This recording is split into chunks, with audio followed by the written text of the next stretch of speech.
Hi there, sentient beings.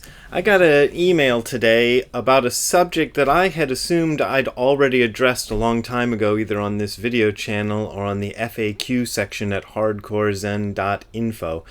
And I realized, no, I hadn't. I need to write an essay for the FAQ section, and I need to make a video about this because it's a question I get asked all the time.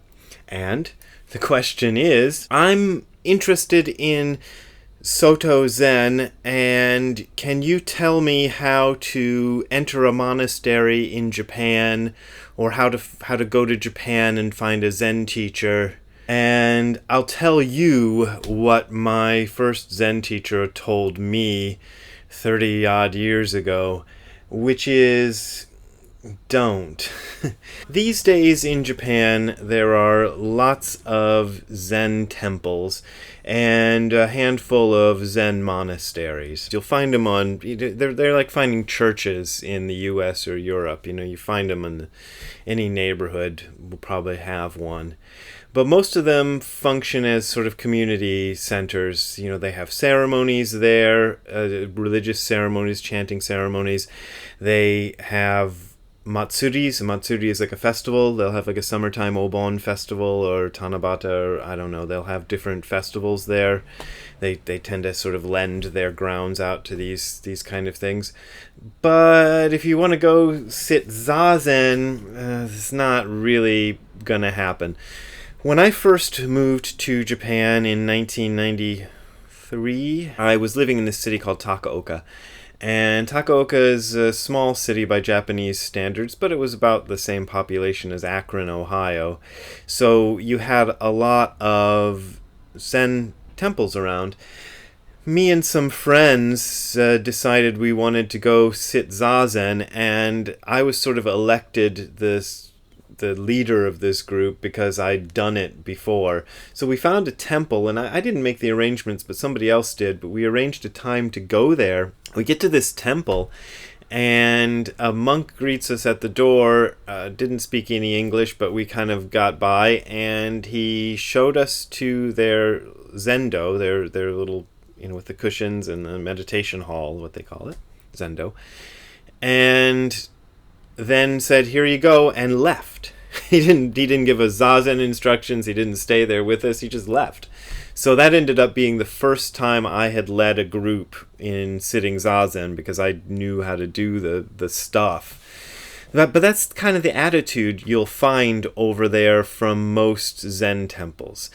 The other experience I had sort of like that is I noticed a flyer, chirashi is what they call them, on a telephone pole or something in the neighborhood where I lived, saying in Japanese, zazen every Thursday at 7:30 at the temple address and stuff, something like that. And I got there, and it was a bunch of middle-aged men who had a little zazen club, and they were a little surprised that a foreign person was joining their zazen club, but they were happy to have me. It was fine with them. And I spoke enough Japanese by then to have a conversation. So we sat zazen. There was no priest around, but we were in a temple. And after zazen, they brought out a 6-pack of beer, or maybe a 12-pack of beer, and hung out for an hour or two just chatting over beers. So that's another, I don't know if that's typical. Another experience I can say is I went to Kamakura to go sit, and they had this sort of intro to zazen. But when I got there, I realized, this is really kind of a tourist thing. This is the monks putting on a show for tourists to get some money for the temple.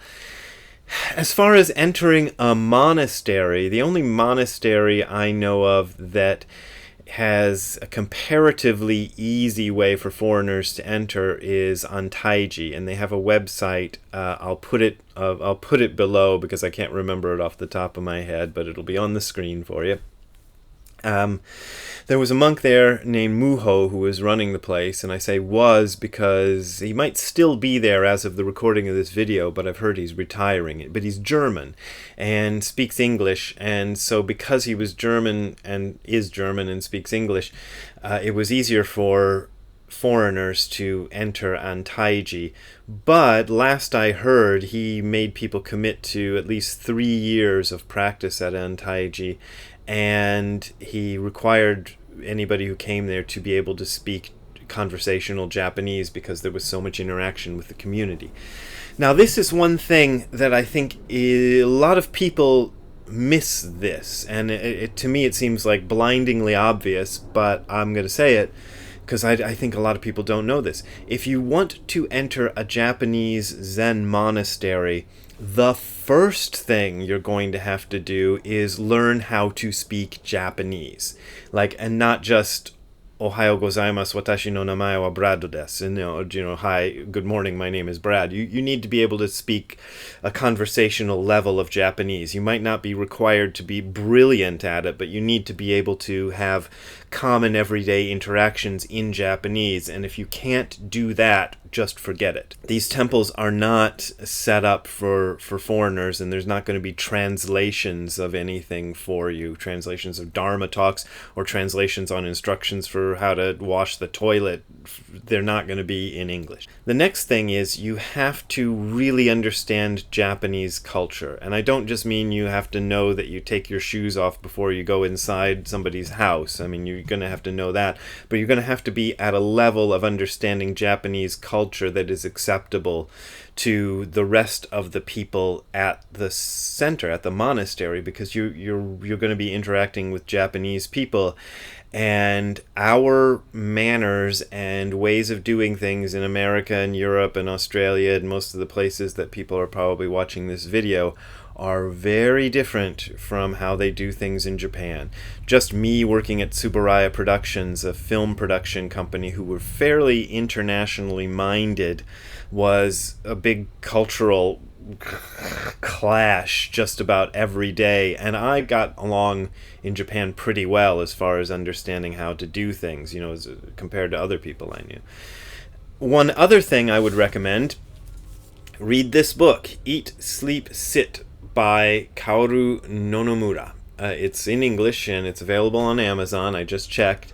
It's a really good book about what monastic life is, and this guy is Japanese and he spent a year at Eiheiji.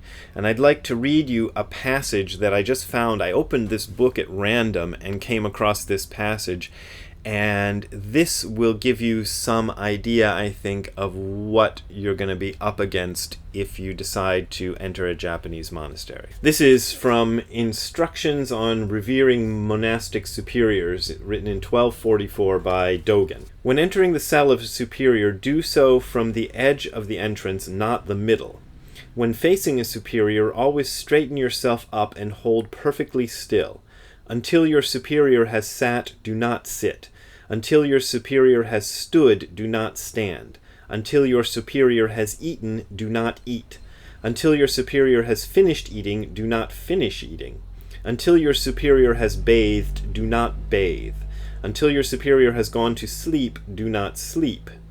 In front of your superior, do not scratch yourself or remove fleas or lice. In front of your superior, do not blow your nose or spit. In front of your superior, do not rub your face with your hand, scratch your head, or fidget with your arms and legs. In front of your superior, do not use a toothpick or rinse out your mouth. In front of your superior, do not shave your head, trim your nails, or change your clothing.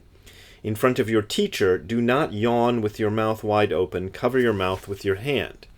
In front of those above you, do not suddenly laugh out loud or behave in a disgraceful way. In front of your superior, do not sigh out loud. Observe the rules of etiquette and approach a superior with respect. And this goes on and on for 2 more pages of this stuff. And it's galling sort of stuff especially for Americans. This idea that there is a ranking system in Zen temples. Even where you put your shoes is proscribed. There's a specific place where you're going to put your shoes when you enter the Zendo, and if you put them in a different place, you are disrespecting the chain of hierarchy there, and this is very strictly maintained. So if you're a person who has trouble with hierarchy, do not enter a Japanese monastic situation.